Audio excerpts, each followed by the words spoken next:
لا حول ولا قوة إلا بالله العلي العظيم. حسبنا الله ونعم الوكيل، نعم المولى ونعم النصير. أعوذ بالله من الشيطان الرجيم. بسم الله الرحمن الرحيم. الحمد لله رب العالمين والعاقبة للمتقين، ثم الصلاة والسلام والتحية والإكرام على سيد الأنبياء والمرسلين سيدنا ومولانا أبي القاسم محمد صلى الله عليه وعلى أهل بيته الأطيبين الأنجبين، لا سيما الإمام المبين بقية الله في الأرضين، واللعنة الدائمة الباقية على أعدائهم أجمعين. أما بعد، فقد قال رسول الله صلى الله عليه وآله وسلم: بسم الله الرحمن الرحيم. علي مع الحق والحق مع علي. معزز اور محترم ناظرین کرام اور سامعین ذوی الاحترام، آپ سبھی اس پردرد اور غمناک رات میں اس عظیم المرتبت اور عظیم الشان امام کو یاد کرنے کے لیے اس جگہ پر جمع ہیں اور اپنی طرح سے اپنے انداز سے اپنے زمانے کے امام کی بارگاہ میں پرسہ پیش کر رہے ہیں۔ وہ امام کہ جن پر کائنات کو ناز ہے، وہ امام کہ جن کی مدح خوانی خود پروردگار کرتا ہے، وہ امام کہ جن پر قرآن کو فخر ہے، وہ امام کہ جن کو رسول اللہ نے امیر المؤمنین کہا ہے، وہ امام کہ جو کائنات کی پناہ گاہ ہیں، وہ امام کہ جن کے نام سے مشکلات دور ہو جاتی ہیں، وہ امام کہ جن کے نام نامی سے کائنات اپنے مسائل کو حل کرتی ہے۔ اسی عظیم الشان امام کے فضائل اور مصائب کو سننے کے لیے امام ہی کے نام نامی سے منسوب اس علی ٹی وی پر آپ سب اس پروگرام کو دیکھ رہے ہیں اور اپنے اپنے انداز سے امیر المؤمنین کا سوگ مناتے ہوئے اس رات میں امیر المؤمنین کی بارگاہ میں حاضر ہونے کا شرف حاصل کر رہے ہیں۔ امیر المؤمنین کو پروردگار نے کائنات میں وہ عظیم امام اور وہ عظیم شخصیت قرار دیا ہے جو حق کی میزان ہیں، جو حق کا معیار ہیں، جن کے ذریعے سے حق اور ایمان کو پہچانا جاتا ہے۔ یا علی حبک ایمان، سرکار رسالت مآب کا یہ معروف جملہ کہ اے علی تمہاری محبت ہی ایمان ہے۔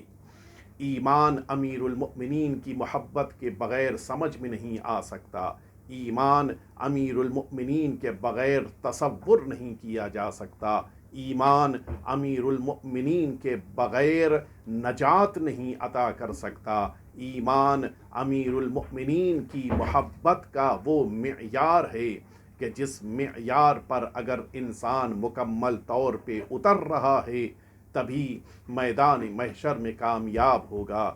فرمایا کہ وہی انسان پل صراط سے گزر سکتا ہے کہ من عنده جواز، وہ انسان کہ جس کے پاس امیر المؤمنین کی محبت کا ایک پروانہ ہو، وہی انسان امیر المؤمنین کی محبت کے ساتھ اگر چاہے تو پل صراط سے کامیابی کے ساتھ گزر سکتا ہے۔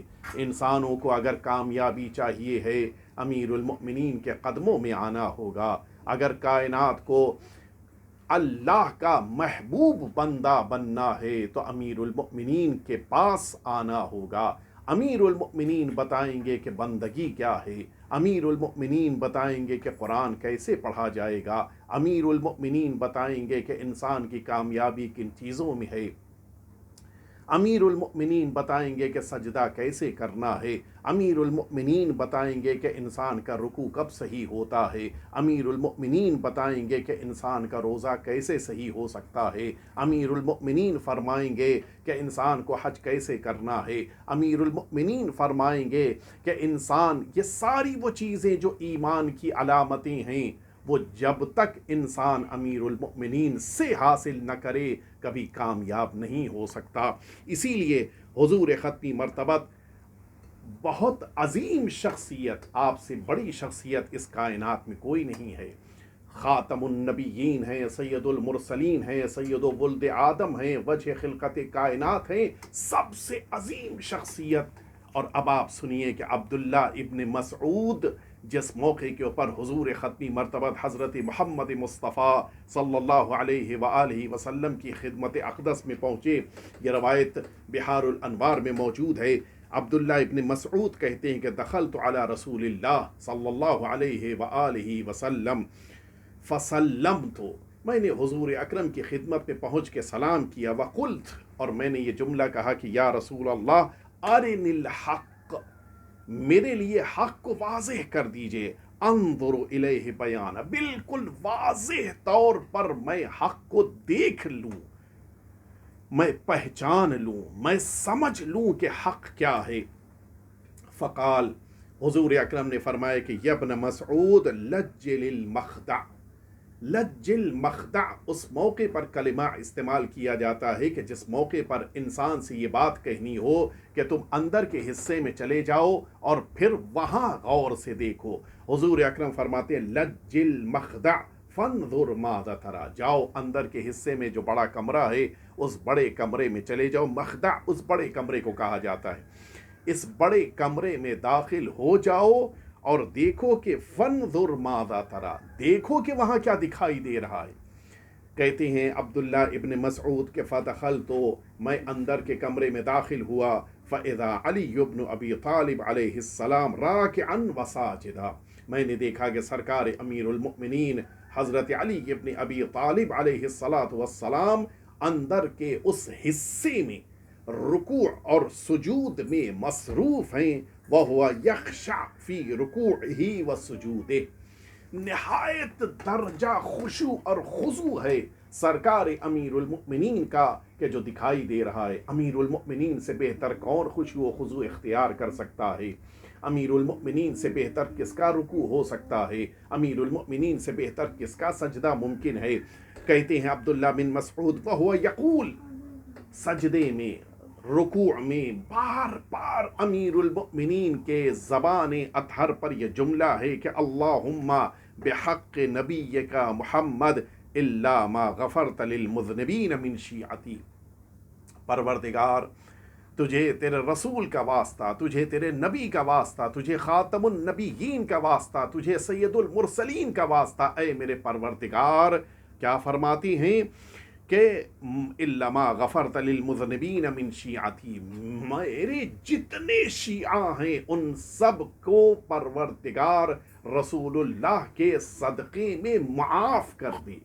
یہ جو گناہ گار ہیں میرے شیعہ، جنہوں نے معصیتیں کی ہیں، جنہوں نے اللہ کی مخالفت کی ہے، پروردگار رسول اللہ کا واسطہ ان سب کو معاف کر دے۔ عبداللہ بن مسعود، اب ذہن میں تصور ہے امیر المؤمنین رسول اللہ کا واسطہ دے رہے ہیں، اس کے معنی یہ ہیں کہ نگاہ پروردگار میں سب سے زیادہ جو قریب ترین شخصیت ہیں وہ جناب رسالت مآب ہیں، اس لیے کہ انسان اسی شخصیت کا واسطہ دیتا ہے جو اللہ کے سب سے زیادہ قریب ہو۔ کہتے ہیں میں نے دیکھا کہ امیر المؤمنین رسول اللہ کا واسطہ دے کے اللہ کی بارگاہ میں گڑ گڑا رہی ہیں۔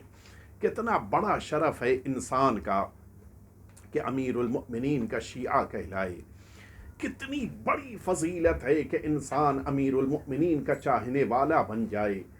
وہ مولا کہ جن کا سوگ آج کائنات منا رہی ہے، وہ خود اپنے چاہنے والوں کے لیے پروردگار کی بارگاہ میں التجا کر رہی ہیں کہ پروردگار میرے شیعوں کو بخش دے، میرے شیعوں کو معاف کر دے۔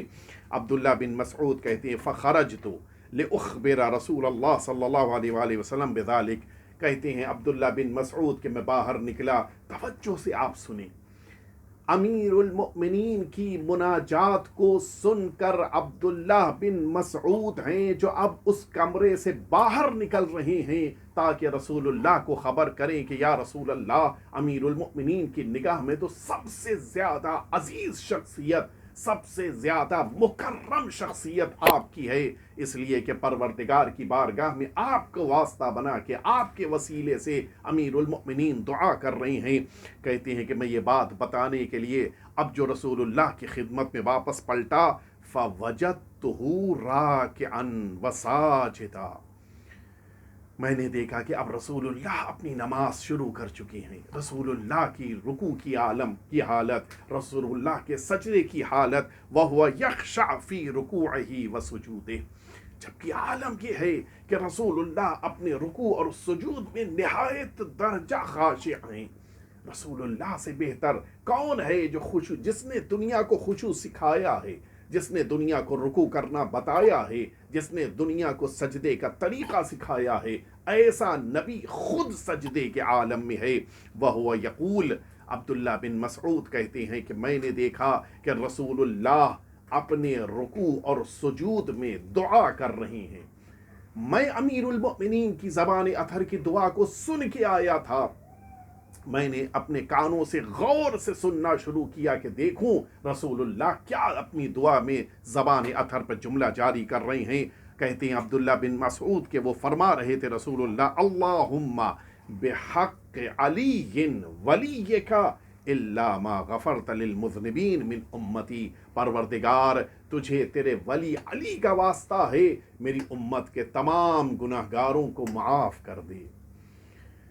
کتنا بڑا شرف ہے آج جس عظیم المرتبت امام کی شب شہادت کا سوگ ہم سب منا رہے ہیں، ان کی عظمت کے لیے اتنا ہی کافی ہے کہ جو کائنات کی سب سے عظیم شخصیت ہیں وہ امیر المؤمنین کا واسطہ دے کے دعا کر رہی ہیں۔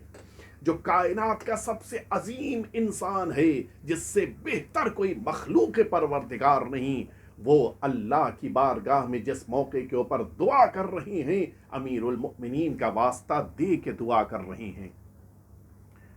آج کی شب امیر المؤمنین کا واسطہ دے کے دعا کرنی ہے، رسول اللہ کا واسطہ امیر المؤمنین دے رہے ہیں، امیر المؤمنین کا واسطہ رسول اللہ دے رہے ہیں۔ اس کے معنی ہیں اگر کائنات کو دعائیں مقبول کروانی ہیں، اپنی دعائیں قبول کروانی ہیں، تو امیر المؤمنین اور رسول اللہ کا واسطہ دینا ہے۔ آپ غور تو فرمائیں کتنا درجہ ہے جناب رسالت مآب کی نگاہ میں سرکار امیر المؤمنین کا۔ پروردگار نے جناب ہارون کو 5 منصب عطا کیے ہیں جو قرآن کی زبان میں ہیں۔ میں کوئی ایک بھی ایسی بات نہیں کہہ رہا ہوں جو میری خود کی طرف سے ہو، یہ 5 منصب ہیں جو اللہ نے اپنے اس شخص کو عطا کیے ہیں کہ جن کو ہارون کے نام سے جانا جاتا ہے۔ قرآن کی نگاہ میں ان کے پاس یہ 5 منصب ہیں۔ پہلا منصب پروردگار نے ان کو وزیر بنایا جناب موسیٰ کا۔ قرآن مجید سورہ فرقان کی 35ویں آیت شریفہ میں اعلان کر رہا ہے کہ وَلَقَدْ آتَيْنَا مُوسَى الْكِتَابَ وَجَعَلْنَا مَعَهُ أَخَاهُ هَارُونَ وَزِيرًا، قرآن مجید کہہ رہا ہے کہ موسیٰ کو کتاب دی اور ہارون کو ان کا وزیر بنایا۔ پہلا درجہ ہے جو جناب ہارون کے پاس ہے کہ وہ جناب موسیٰ کے وزیر ہیں۔ دوسرا درجہ ہے کہ جو پروردگار نے جناب ہارون کو عطا کیا ہے کہ وہ جناب موسیٰ کے بھائی ہیں، کہ قرآن مجید سورہ طٰہٰ کی 30ویں آیت شریفہ میں ہارون اخی، اس کلمے کے ذریعے سے جناب ہارون کو جناب موسیٰ کا بھائی قرار دیا جا رہا ہے۔ تیسرا رشتہ ہے کہ جو منصب کے طور پہ دیا جا رہا ہے وہ جناب موسیٰ کی قرابت اور ان کا رشتہ، ان سے ایک خاندانی رشتہ ہے۔ وَاجْعَلْ لِي وَزِيرًا مِّنْ أَهْلِي، جناب موسیٰ سورہ طٰہٰ 29ویں آیت شریفہ کی آواز دے رہے ہیں کہ پروردگار میرے بھائی جناب ہارون کو میرا وزیر بنا دے جو من اہلی، جو میرے خاندان سے ہیں۔ یہ ایک رشتہ ہے جو معمولاً